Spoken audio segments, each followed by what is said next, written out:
Welcome everybody, my apologies. I want to just welcome you to our Keep Teaching session on SoTL. We are absolutely delighted to have you here. We have an open poll or opening poll that will show up in your chat, and we'll put it in a few times for you to get there. I'm going to turn the floor to Carolyn Hostler, who can talk a bit about the opening poll and sort of the logistics of Zoom as we get started. All right. Welcome. And so what we have in the chat, and we do post it multiple times because as people join, they only see what's in the chat at the moment that they join. So if you've been here for a few minutes, you'll see this come up a few times. As you people arrive new, we'll be able to share with them. In front of you, what you'll be seeing is when you click on it, it is a poll that shows the questions about location, and thank you to whoever's screen sharing and scrolling.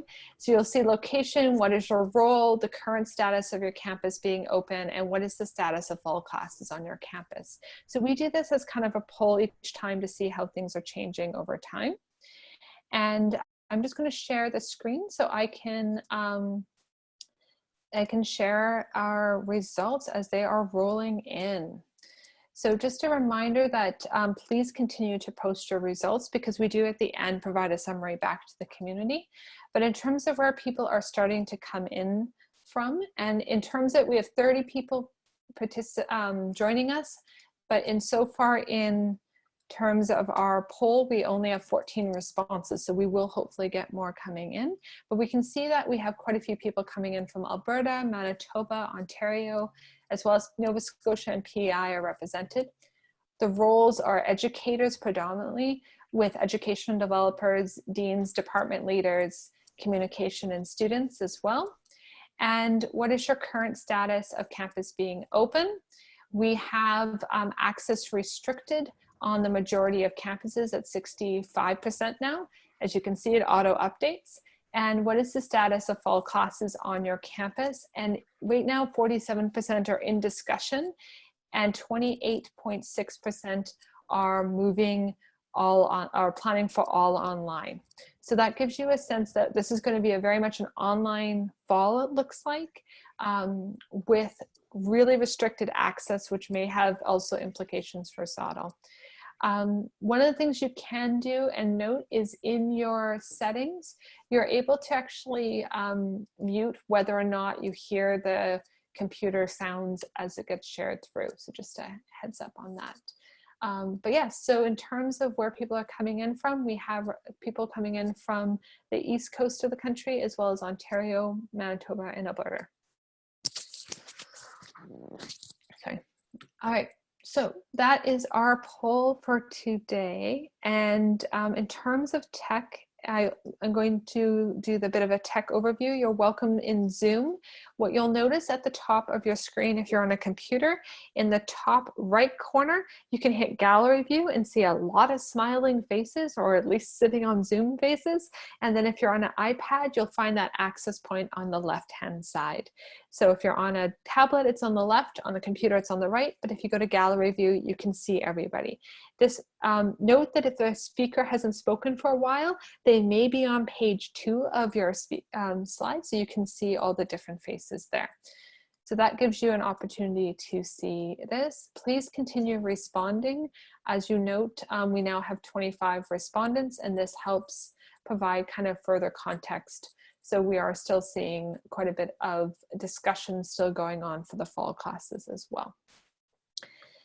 And I look forward to handing the floor over. I believe I hand it, Denise, am I handing it back to you or to Erica to introduce our speakers for today? So I will just, I didn't actually introduce myself, so it's probably a good thing to do. I'm Denise Stockley. I am the president of the Society for Teaching and Learning in Higher Education, STLHE, and co-hosting the webinar. I'm going to turn it over to Erica Kustra, the chair of the Educational Developers Caucus, to welcome our group. I'd like to add my welcome as the chair of the Educational Developers Caucus. It's a real pleasure to see so much happening, and the SoTL work, this topic, is highly relevant to educational development. It's sort of what provides our scholarly basis as we move forward in a lot of our work. And many educational developers are involved in SoTL or supporting SoTL. So it's a real pleasure to be here and to support this topic and to welcome our panel. And I'm going to turn it over to the panel to introduce themselves. Thank you. So I'm Brett McCollum from Mount Royal University. I'm the chair of SoTL Canada, and I'm going to invite members of my executive to introduce themselves. Melanie? Hi, I'm Mel Hamilton, and I am the vice chair of SoTL Canada and the incoming chair of SoTL Canada. Thank you. And Jeni? Hi, everyone. My name is Jeni Spencer. I'm currently the secretary of SoTL Canada, and I welcome each and every one of you today. I will be reading your questions from the chat as we work through our discussion today. So thank you for joining us. Thank you, Jeni. Cherie? Hi everyone, I'm Cherie Woolmer. I work with SoTL Canada as their communications officer. And Chris? Hello, I'm Chris Ostrowdun. I'm a graduate student at the University of Calgary. Great. And Chris is our student advocacy representative on the board. Jill McSweeney, who's our treasurer, isn't able to join us today, but she did share some of her comments with me. So today we want to talk about the challenge that we've all gone through. It was mid-March when my institution said, don't come to campus anymore. We don't want you here. You're going to work from home. You're going to connect with your students, and you're going to conduct your Scholarship of Teaching and Learning or other research activity from home. And that for a lot of us, that was a profound change in the way that we work. In mine, I've got a nice virtual background because we have a young child and her stuff has taken over the whole house. So the work from home, how are we managing it? How are we continuing to engage in our Scholarship of Teaching and Learning activities? And so our first question that I'm going to put to our panel is on the issue of how has your SoTL activity changed since March when we moved into this work from home environment? Chris, do you want to start us off from your perspective as a graduate student?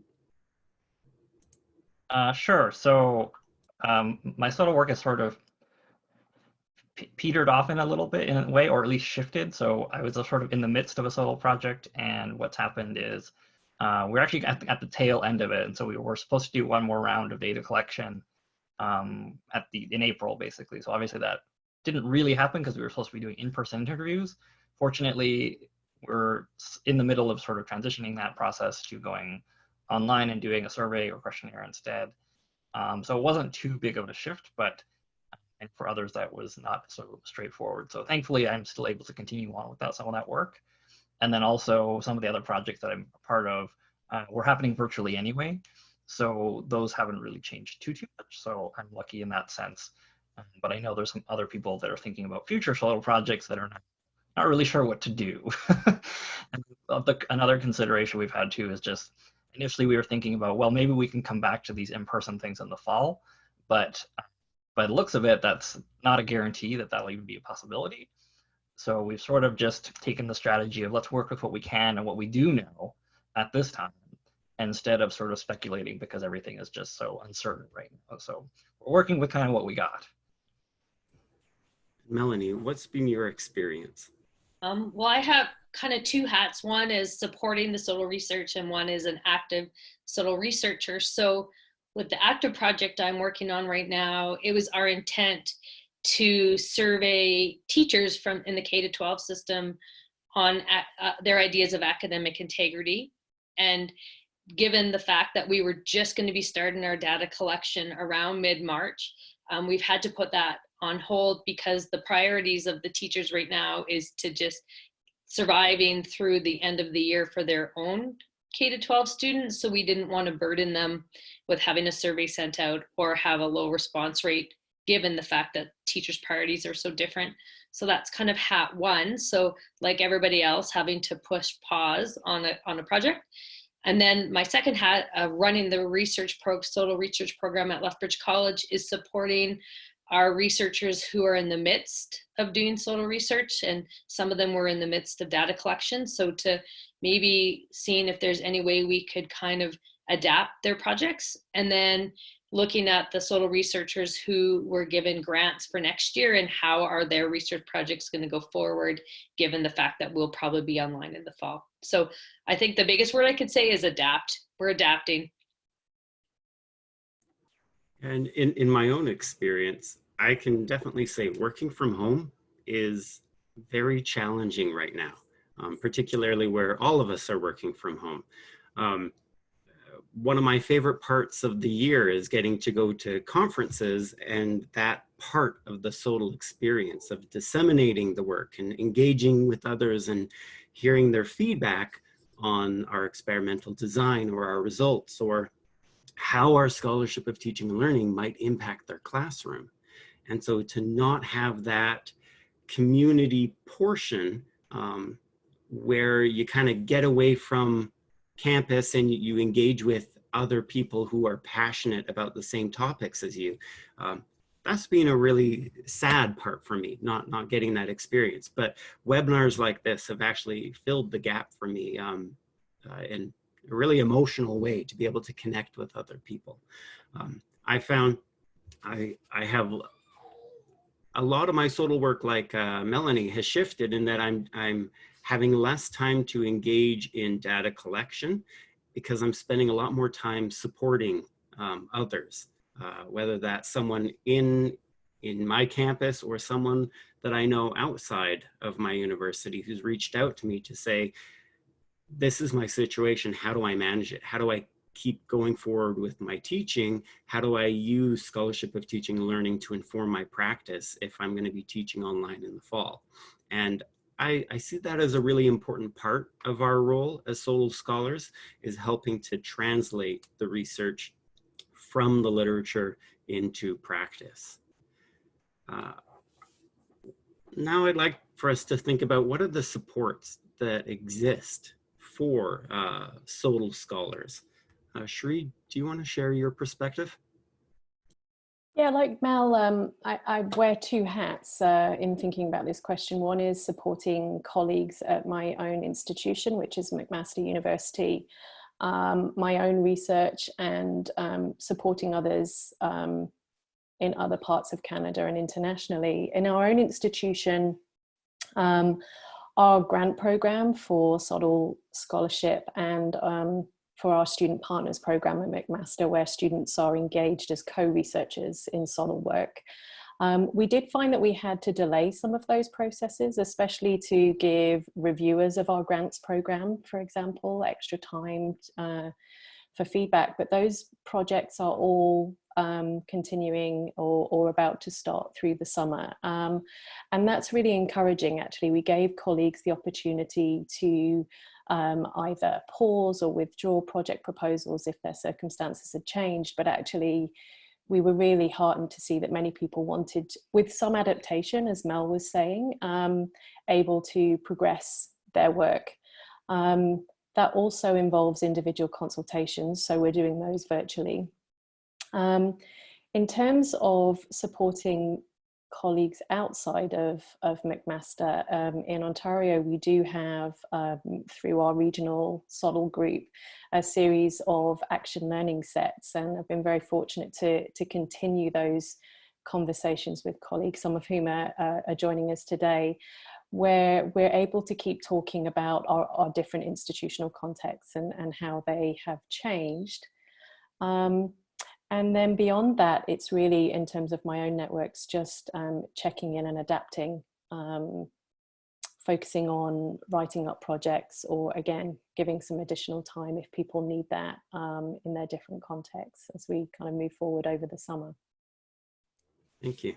Yeah, Jill shared with me her perspective from Atlantic Canada, where they have the Atlantic Canada SoTL regional group, and Magdalene Normandeau at UNB, who's leading that community, and how she values being able to connect with people both on the national level through SoTL Canada and STLHE, but also more locally with other people in the Atlantic region.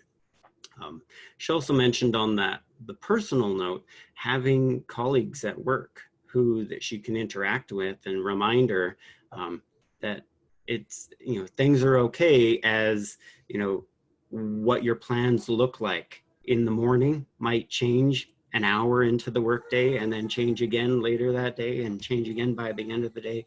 That change is okay right now, and that we're really there to support one another.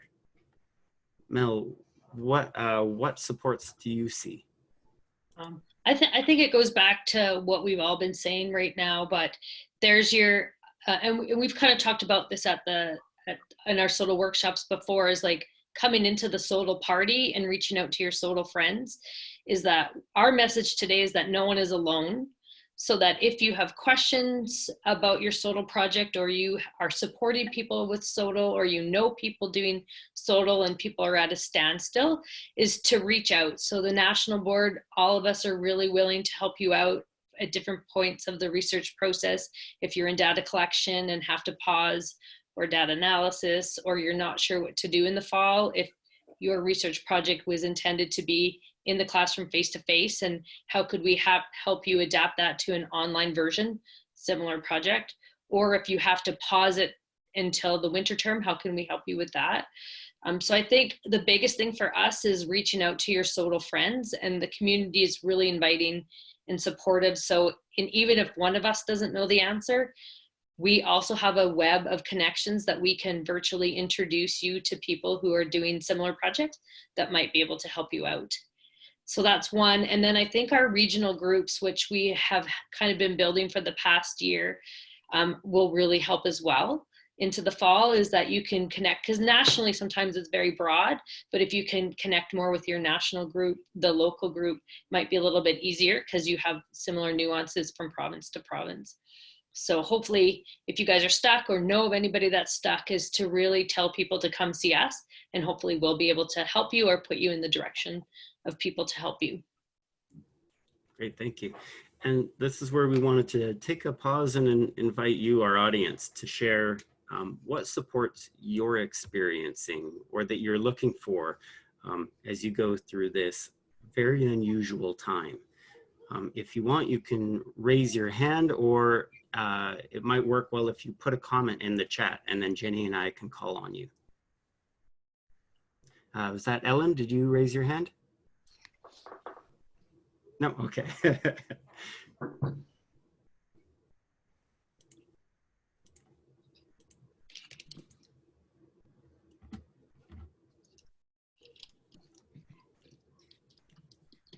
So we have a comment here from Magdalene.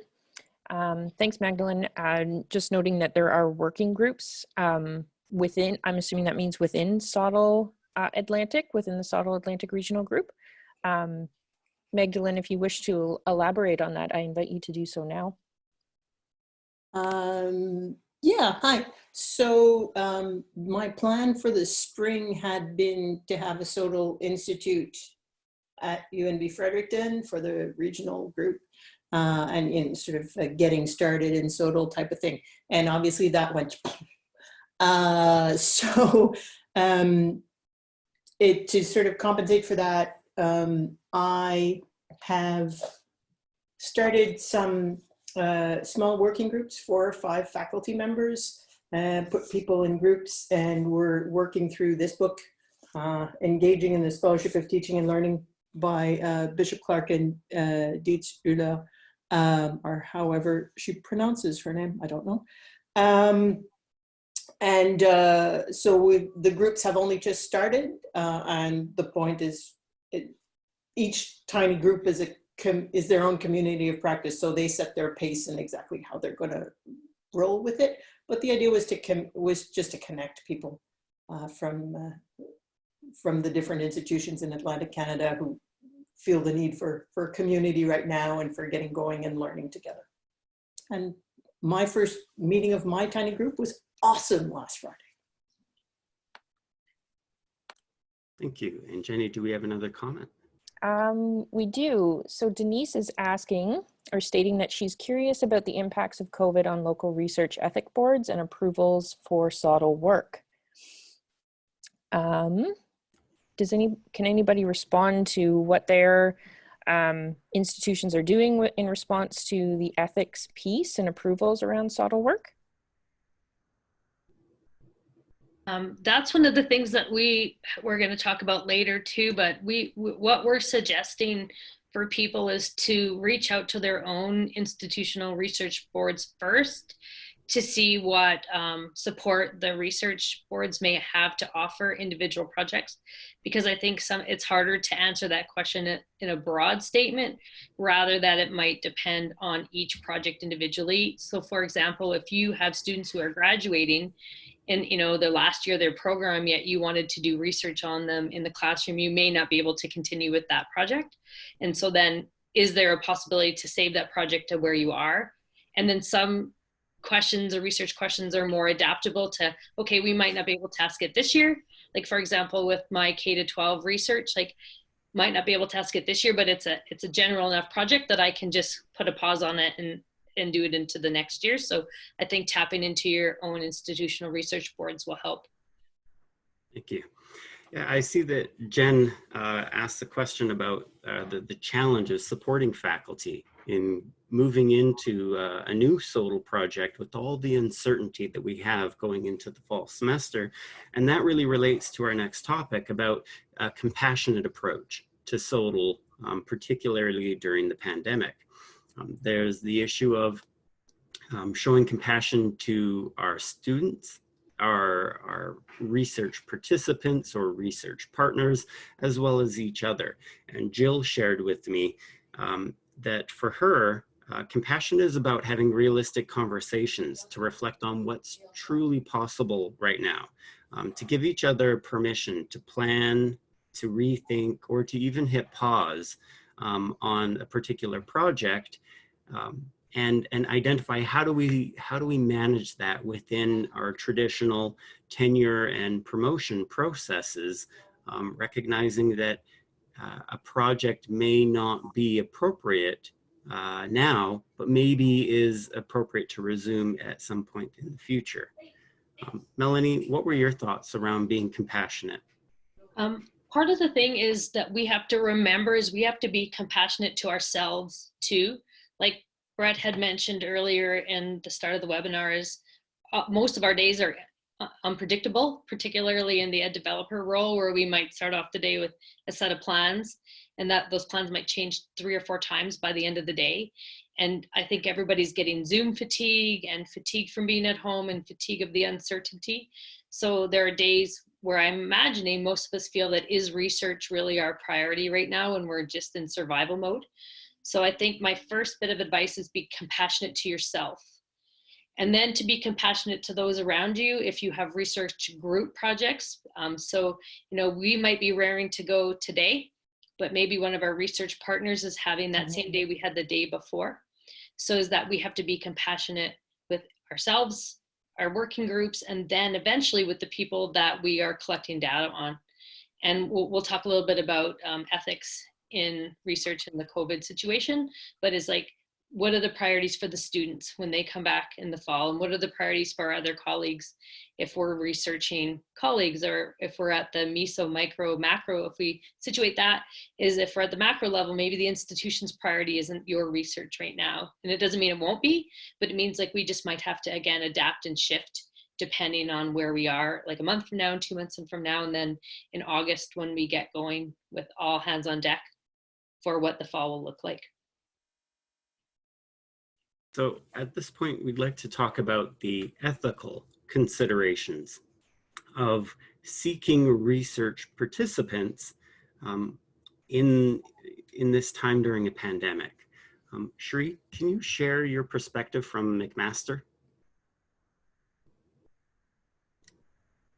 Yep, if I can unmute myself. Yeah, I think just anecdotally what we have found at McMaster, we have a large number of student partners who are co-researchers as well as potential participants in research. And it's just to share really a reflection that I think I was coming in with an assumption that students would would feel overburdened and not necessarily interested in engaging either as participants or co-researchers in SoTL work, and have been surprised to find that some students have reached out to say, this is an opportunity for me to make important connections, for me to have meaningful conversations about teaching and learning, just as some of our faculty are.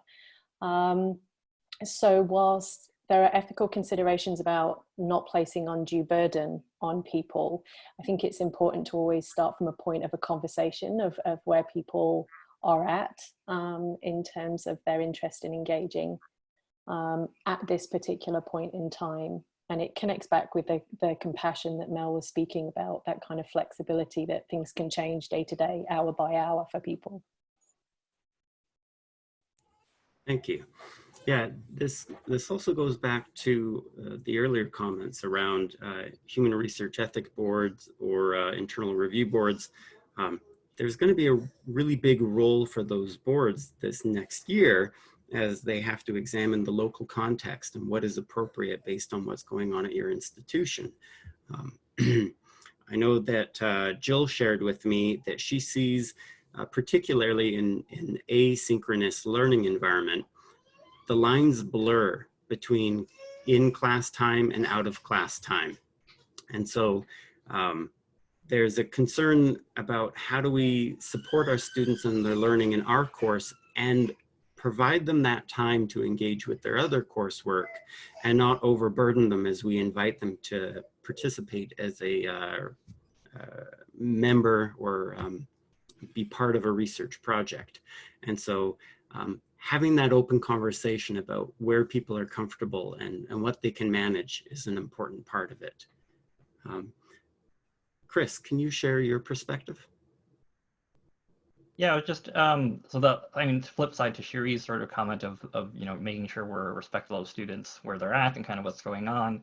I know I've heard anecdotally from other students about they're actually really eager to try to do something right now because they do have time and capacity that they didn't have before, maybe because their other activities aren't happening or they can't go anywhere, or they were gonna do some work that's no longer available. So I think it's a really interesting time as well for them to get engaged in some form or fashion. And it's also a good time for them as we're sort of all pivoting into this sort of new realm of, well, not new, but into a different realm of working online to a very high degree. And as a student, I think people have an interest in having part of that conversation, right? If we're all sort of moving to this different space and this sort of different format, I think it's super crucial to talk to students and have them involved in the process to think about what that means for them as a student, right? So what are some things, like the classroom is a known environment. It's pretty common. It's a lot easier to know what's going to happen there, but online is different. And so thinking about what do students need in those kinds of spaces and understanding that. So it's a great opportunity to sort of get them involved in some way. So ethically, I think it's actually good to have them in there too. Otherwise, you're sort of excluding them from the process, and they're part of the process just as much as anybody else. And Melanie, what's your experience? One of the things that I've noticed, and you guys may notice at your own institutions, is that we have controls on how many data collection tools will go out, particularly to students, because we're always worried about survey fatigue. And research ethics, of course, helps us, and institutional planning at your institution may help when we can send out surveys. But there's also a whole bunch of new surveys going out to students, given the fact that we're in these COVID environments. So there's mental health surveys going out, and how would you learn online surveys going out. So what I've noticed is an increase in some of the surveys that might be going out that weren't in the queue to go out this year. So just being mindful or aware of that as well, is that the students maybe have more surveys to fill out now as we're transitioning into the fall, and making sure that we're getting it right as we can get it in the day-to-day. So that might throw a little bit of a wrench into people's plans, as well as the students might be inundated with a few more extra surveys based on your institution, so that we're meeting the needs of the students and the faculty at the same time. Thank you. I know in my own experience, one of my courses, I sent out an email to those who had registered for my fall class. And this was before my institution made a decision that we would be online, just saying, in the event that we are online, I'm interested in hearing your experience about the end of the winter term. What worked, what didn't work, and what can we do to design a class for the fall that would meet your needs. And I had one student respond and say, I'm interested in this, but I am way too tired to think about it right now. And so that's where I think maybe some of our students are, and respecting that they may just simply need a breather, they need their summer break, and then we can re-examine that relationship as we move into the fall. Jenny, can you share with us some of the comments that we've had? Sure. So we've had a couple of comments added. Cherie has noted that ethical considerations and committees at her institution are being more helpful in terms of providing additional guidelines and supports, and are offering strict guidelines about how to go about conducting SoTL research online. Jess Nickel has noted, or is asking if anyone during this time is conducting SoTL projects specifically related to the COVID pandemic situation. So I'll pose that back as a question to the group, if anybody is tying in their SoTL research to the pandemic situation that we're in now. If anybody would like to jump in there. I know that there's a lot of individuals who are beginning to look at the impact on laboratory training in the sciences. That's not an area of research my own, but I am really curious to see what comes out of it. How do you manage that practical hands-on training of working with equipment when you can't be in the room with the equipment because there's other people right next to you in that room? And so when we began looking at how do we support that training in an online environment, or if you even can have some of those transferable skills. Another thing that's really interesting as we kind of transition into fall is there's new opportunities for SoTL projects we might not have even thought about, like when we started out the year. So, you know, as we're talking about shifting and adapting, and maybe we have a project that can't go forward, is putting our thinking caps on and saying, okay, I can't do this SoTL project, but is this the perfect time to capture a different type of SoTL project? Particularly, you know, there's going to be so many unknowns about that hands-on side of things. And you know, this is a really good opportunity to reach out to our networks within the province and then across provinces to see if there's similar people having the same questions. And then if so, can we have some collaborative projects go forward, whether it's within our own disciplines or outside our own disciplines, because regardless of the discipline, a lab is, you know, is a lab and clinical setting, and the hospital is a clinical setting, and maybe other people have great ideas that we're not even aware of. So there's also opportunities as we move forward. I know, for example, in relation to my area of research around faculty-student partnerships, that there are others that are interested in the impact of kind of a shift to an online environment on relational pedagogy and things like that. But I'm not personally conducting any research related to COVID-19. I'm also conscious that in reflecting on some of the discussions that there are lots of different dimensions and in which research questions might emerge from this, and they're not just bound by the site of the classroom. I'm thinking there's some really interesting kind of scholarship of educational development opportunities. How are teaching and learning centres, for example, responding to this as possible research? There's the kind of meso macro level SoTL focused research around the impacts of how institutions, the cultural impacts on institutions and so on. So it'll be interesting to see what comes out. I mean, certainly I think there's this spectrum of some people just feel like they are so overwhelmed that they can't even begin to comprehend what the research question might even look like. But that's not to say that you can't be curious in collecting some of those thoughts for future research, perhaps in the fall or winter opportunities. So not right now, but it'll be interesting to see what comes out from our institutions, nationally, internationally, as kind of emerging themes of interest for SoTL focused research. I really like Shaylee's comment that if, you know, as each of us collect and diary our experiences as we're teaching in this very different environment. Being able to analyze those diaries, whether that is individually or as a community, I think we'd find some really interesting things emerging. Brad, would you be willing to share your perspective related to your comment from Dal?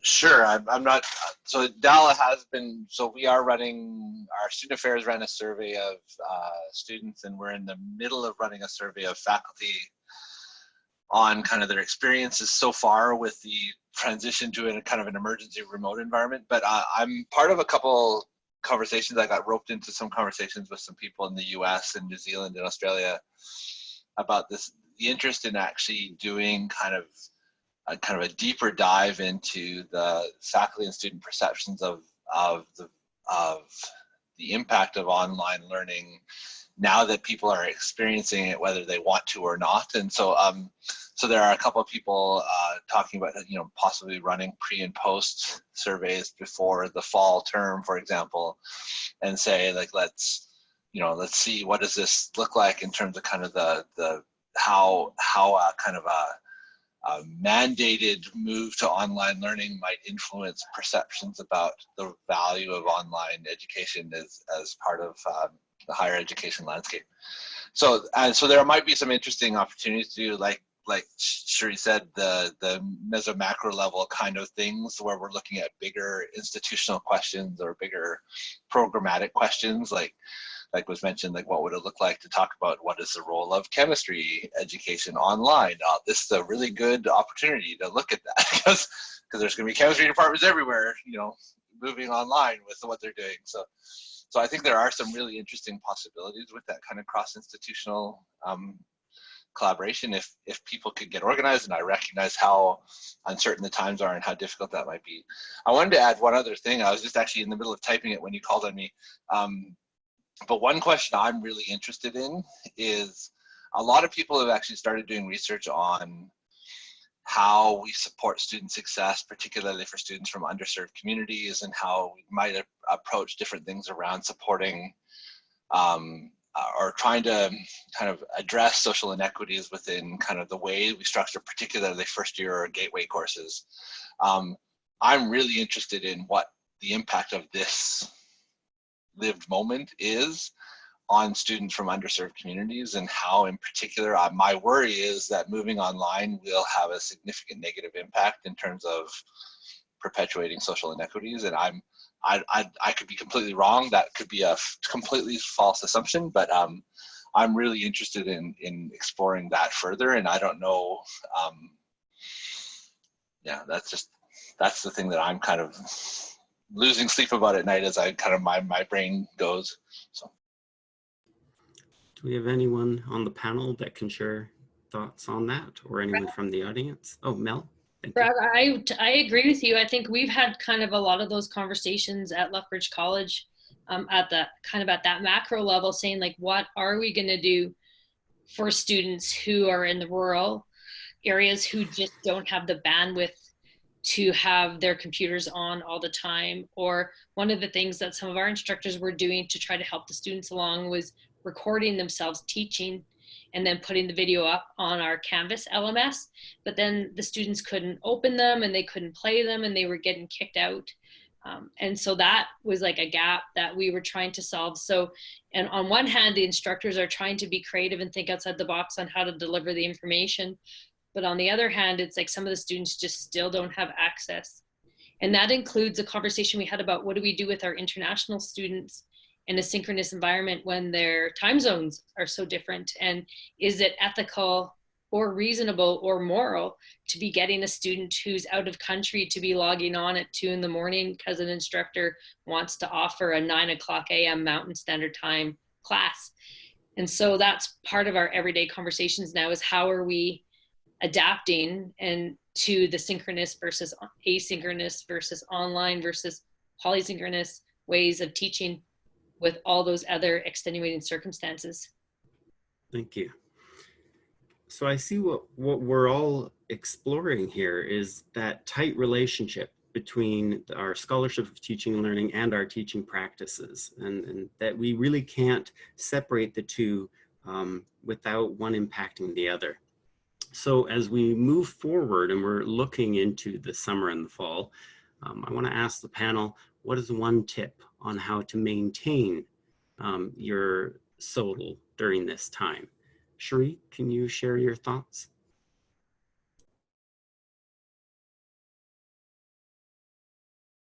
We've touched on this in a number of the points made already, but for me, I'm conscious that the value of keeping on informal conversations with colleagues and the importance of those networks, even if it's not possible to begin a research project, keeping those professional networks and conversations going that allow you to be curious, to be, I really love the idea of diaries, whether it's kind of chronicling possible questions, observations, thoughts, that might generate into a future research project, but thinking of them as part of your own researcher reflexivity and reflective practice, when there isn't, if there isn't more headspace to give it right now,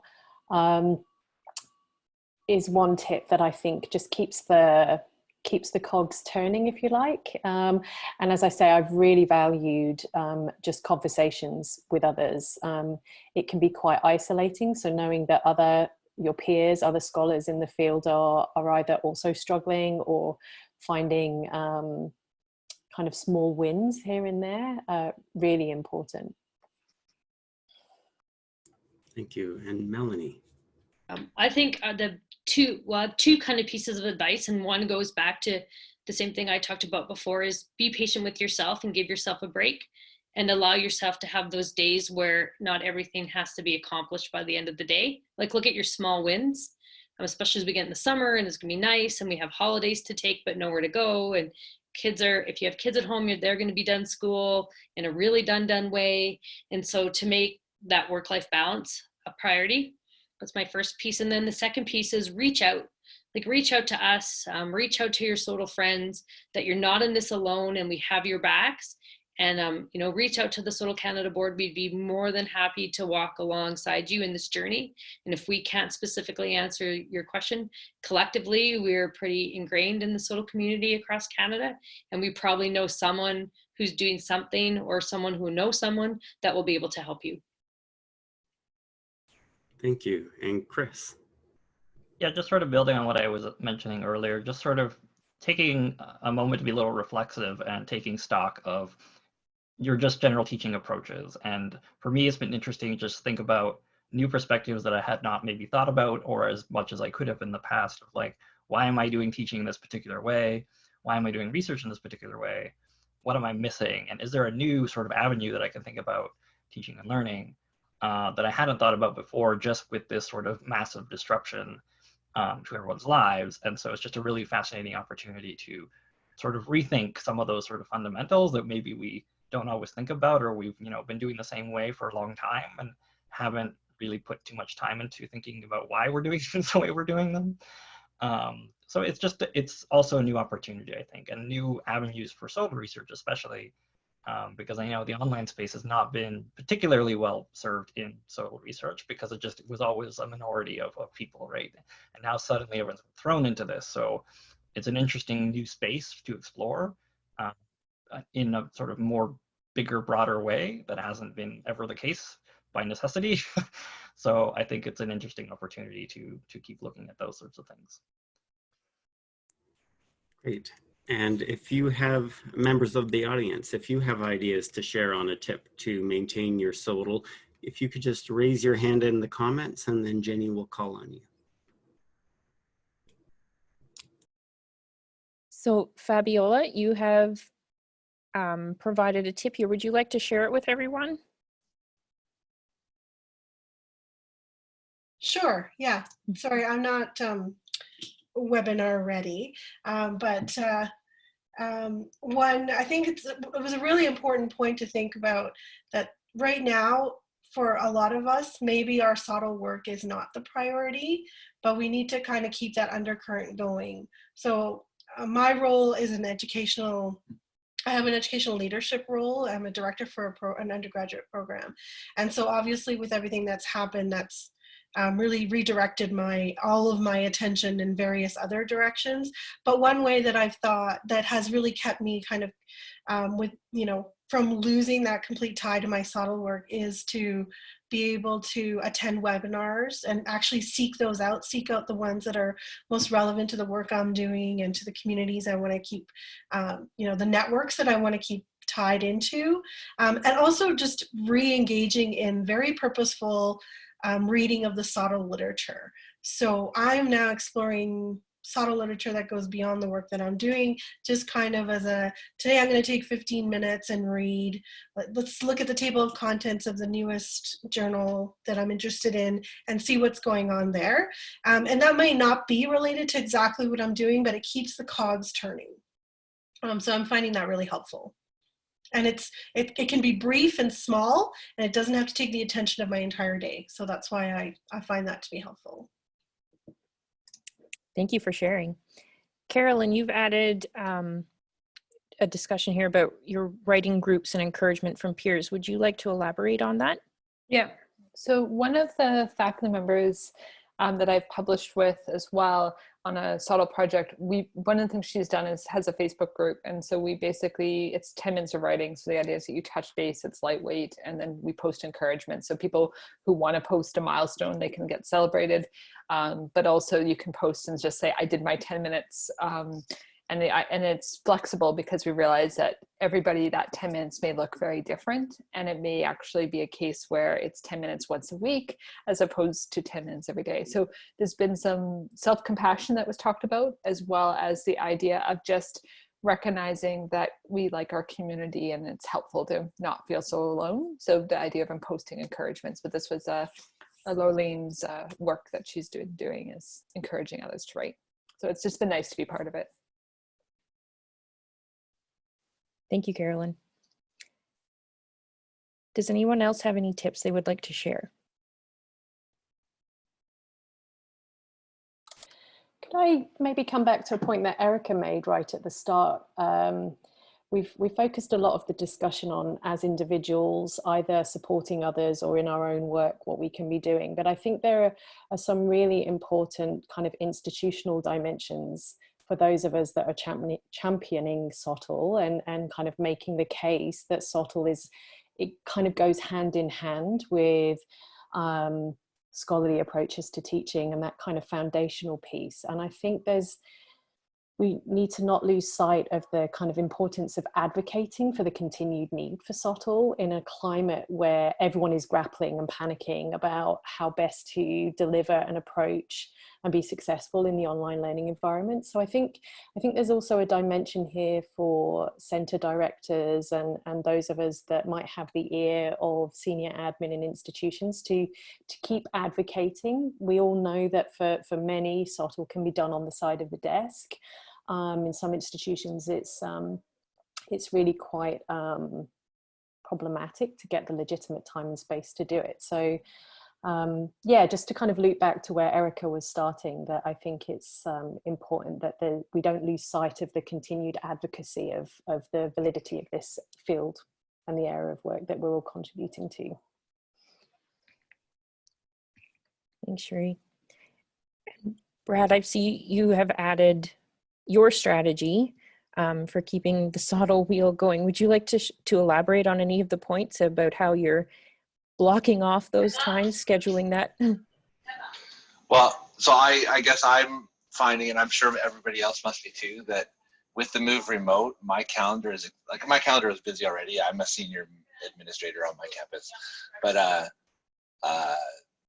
my calendar has exploded in the last 8 weeks in a way that it hadn't. It was always bad, but it's way worse now. So I am much more proactively blocking chunks of time, because the idea of actually reading an article or a book when I only have half-hour windows is just painful. So like I'm trying to find ways of actually managing my calendar much more proactively than I might have done otherwise. But the big ones for me is the third and fourth one that I pointed out. I'm really finding it valuable to just use informal, even 15-minute chats online with colleagues just get me inspired, and the energy level comes back up. So I'm trying to schedule as much as possible, just short little engagement sessions with small groups or one-on-one with people, just to the kind of people that I would have always connected to at the STLHE conference, but I'm not. There is no conference this year. So I'm trying to figure out how do I engage with people over time. But the other one is that I had ethics approval to do 2 big projects that we're just starting to ramp up when all of a sudden we went remote and we kind of put on hold. So instead of kind of working with this new data that I was intending to have over the summer, I'm actually returning to some partially completed projects that I already had data from. I'd either written up parts of it, but not all of it. I'm kind of returning to some works in progress over time that I'm finding really helpful. Like, this is because I originally in my mindset was going to have these other 2 things I was working on, and they kind of got derailed. So now I'm kind of using this as a chance to kind of clean off some of the things that probably should have been cleaned off over the last several years anyways. And so I don't know, I'm finding that kind of helpful to remind myself that it's okay that these 2 things got derailed. I still have other things that I can keep working on. So Great, thank you, Brad. And Jess has shared that, and I think this is quite lovely, that Jess is allowing herself to hope and dream big for the future, even though the present might be a bit more of a challenge and the future is unknown. So I think that that's a really key takeaway, and that's personally where I find myself, considering I've changed jobs and my whole SoTL context has changed drastically. So this idea of thinking ahead, what's next, and that dreaming part. So thank you for sharing that, Jess. Chris, would you like to comment on your post? Yeah, not too much more to say, just building on what Brad was saying, that some reanalysis of existing data, if you have it, can actually be a really wonderful sort of treasure trove of new ways of looking at something you might have looked at before, but just from a new lens. Especially with something older, you may have a whole new perspective on what happened in those situations, and trying to find new data. So I think there's opportunities there as well. We don't always have to rely on new data. And in fact, I know some funding agencies prefer that, because you're using what you have instead of always trying to find new things and building on what's already available. Thanks, Chris. And I'm going to loop back. I've missed a comment here. George, you commented that you're spending time working with and researching the technology that you're researching rather than the data collection that got stopped. Can you elaborate on your post? Yeah, we're working with VR in the classroom and how VR can help students dealing with role play scenarios for policing students. And we were able to actually get them all through the VR part of the research, and then got stopped the day after. That's when everything shut down. So we never did get to compare it to how it helped them in a classroom. So what we're spending our time now doing is researching VR, and we have 2 student research assistants, which is great at Lethbridge College because we have a VR program there now. And they're helping us improve the VR experience for the next iteration of this project that we got funding for through SoTL. Thank you, Melanie. So that we can kind of improve that experience. And we're going to look at trying to bring students into the project probably March of next year. Hopefully they're available to do it then, but we're just spending time making that VR better. Thank you, George. And Shaylee, you've mentioned that mentoring is really important too, given the current circumstances. Thank you for sharing that. Are there any, given we're in our last 5 minutes, are there any additional points or questions that you would like to share?